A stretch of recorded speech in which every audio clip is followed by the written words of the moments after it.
Venezuela का सोना सालों से दुनिया की राजनीति के बीच फंसा हुआ है।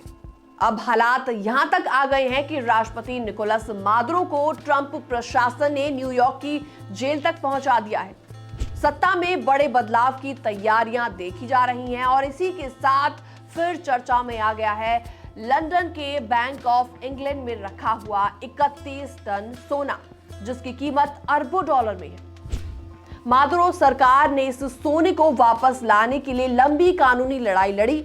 उन्होंने कहा कि ये पैसा देश के विकास और स्वास्थ्य सेवाओं के लिए चाहिए, लेकिन लंदन की अदालत ने बार बार उनके दावों को खारिज कर दिया।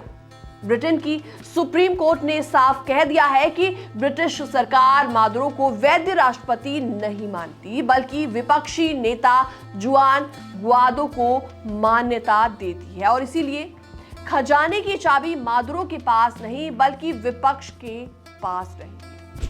अब स्टोरी यहां पर खत्म नहीं होती। अमेरिका में ट्रंप की वापसी ने पूरा गेम यहां पर बदल कर रख दिया है।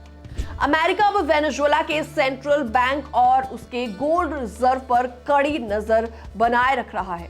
अभी वेनेजुएला के पास लगभग 161 metric ton official gold reserve है। माना जा रहा है कि मादुरो पर लगे ड्रग ट्रैफिकिंग और भ्रष्टाचारों के आरोपों के आधार पर अमेरिका इस सोने को जमानत या दबाव के हथियार के रूप में इस्तेमाल कर सकता है।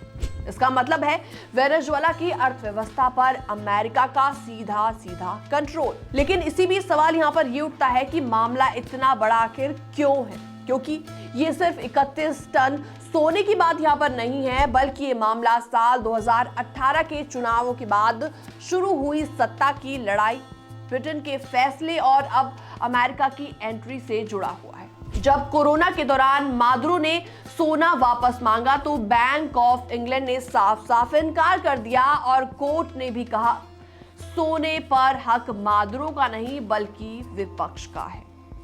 और अब सबसे बड़ा पॉइंट यहां पर यह है कि लोग वेनेजुएला को सिर्फ तेल के लिए जानते हैं, लेकिन सच बात तो यह है कि उसके पास तेल से भी बड़ा खजाना है। जी हां, सोना उनके पास है। दक्षिणी इलाके गुआना शील्ड के नीचे लगभग 644 टन सोना बताया जाता है, लेकिन खराब हालात और आर्थिक संकट की वजह से देश इसे निकाल नहीं पाया।